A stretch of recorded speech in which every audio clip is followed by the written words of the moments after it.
ना जियो धर्म के नाम पे, ना मरो धर्म के नाम पर।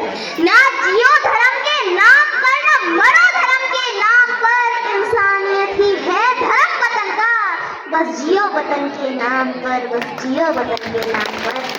परम सम्माननीय मुख्य अतिथि जी, प्राचार्य महोदय, शिक्षकगण, अभिभावकगण, मेरे सभी छोटे बड़े भाइयों और बहनों, आज आप सभी लोगों को गणतंत्र दिवस की हार्दिक शुभकामनाएं। मैं दिशा निगम आज आप सभी लोगों के समक्ष गणतंत्र दिवस के बारे में कुछ जानकारी प्रस्तुत करना चाहूंगी। जैसा कि हम सभी लोग यह जानते हैं कि हमारा भारतीय संविधान 26 जनवरी सन 1950 को लागू हुआ था। तब से लेकर आज तक हम इस दिन को गणतंत्र दिवस के रूप में मनाते चले आ रहे हैं। जब हमारा भारत देश 15 अगस्त सन 1947 को अंग्रेजी हुकूमत से आजाद हो गया था, तो उस समय हमारे देश के पास अपना खुद का कोई संविधान नहीं था। तो बाद में काफी विचार विमर्श के बाद बाबा साहब डॉक्टर भीमराव अम्बेडकर जी के नेतृत्व में इस समिति का गठन किया गया और भारतीय संविधान का मसौदा तैयार किया गया। भारतीय संविधान के इस मसौदे को विधान परिषद के समक्ष प्रस्तुत किया गया और 26 नवंबर सन 1949 को इसे अपनाया गया, लेकिन 26 जनवरी सन 1950 को इसे प्रभावी रूप से लागू किया गया। आज हम सभी लोग इस दिन को मनाने के लिए यहाँ इकट्ठा हुए हैं, जो कि हमें एक मजबूत राष्ट्र के रूप में आगे बढ़ने का साहस और प्रेरणा देता है। यह हमें भारत को गणराज्य की स्थापना की याद दिलाता है। इस दिन हम सभी लोग उन सभी महापुरुषों को याद करते हैं जिन्होंने इस देश को स्वतंत्रता दिलाने, संविधान लिखने और उसे लागू कराने में एक बहुत ही महत्वपूर्ण भूमिका निभाई थी। हमारे महान भारतीय स्वतंत्रता सेनानियों भगत सिंह, सुखदेव, राजगुरु आदि ने इस देश को गुलामी से मुक्त कराने के लिए अपने प्राणों की आहुति दे दी।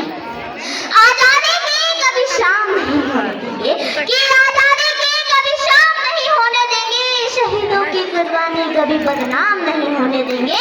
और बची हो एक बूंद की लहू की, और बची हो एक बूंद की लहू की, तब तक भारत माँ का आंचल नीलाम नहीं होने देंगे, तब तक भारत माँ का आंचल नीलाम नहीं होने देंगे।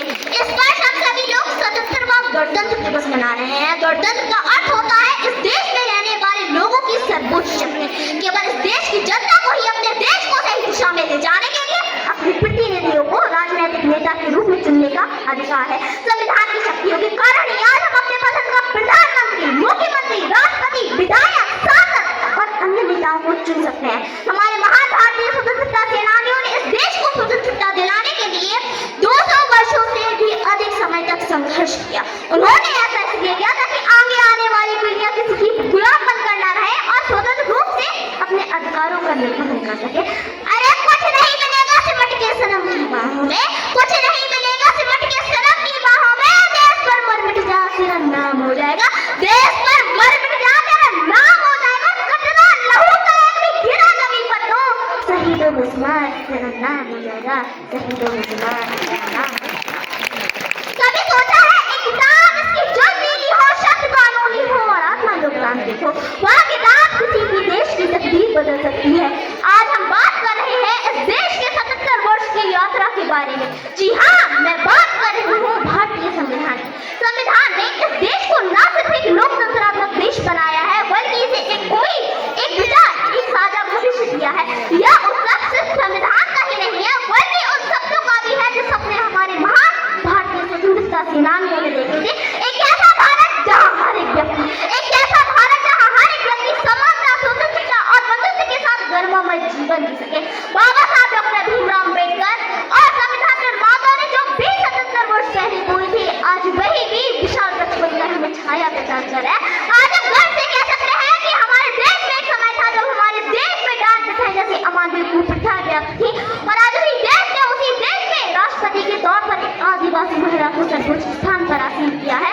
यह बदलाव संविधान के अधीन अधिकारों के जीवित होने का एक सशक्त उदाहरण है।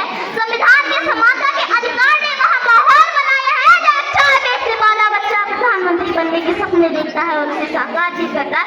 यह बदलाव वहाँ का है जहाँ जाति, धर्म, लिंग और भाषा के नाम पर बटे हुए थे, लेकिन संविधान ने हमें भारत के नाम पर जोड़ा। यह प्रगति वहाँ की है जब एक सब्जी बेचने वाले का बच्चा लॉयर बनता है, डॉक्टर बनता है और एक ट्रांसजेंडर नागरिक को भी गर्वमय जीवन जीने का अधिकार मिलता है। यह प्रगति उस आत्मविश्वास की कहानी का नाम है जब हम गर्व से कहते हैं कि हम भारतीय हैं और भारत का संविधान हमारा संविधान है। कर्तव्यों का पालन करते हुए आगे आने वाली पीढ़ियों के लिए बेहतर भविष्य बनाएंगे, एक सशक्त भारत का निर्माण करेंगे, एक मजबूत राष्ट्र बनाएंगे और इस देश के हर एक नागरिक को संविधान की प्रति सजग करेंगे। हमें गरीबी, बेरोजगारी, अशिक्षा, असमानता आदि सामाजिक मुद्दों के बारे में जागरूक होना चाहिए ताकि आगे बढ़ने के लिए उनका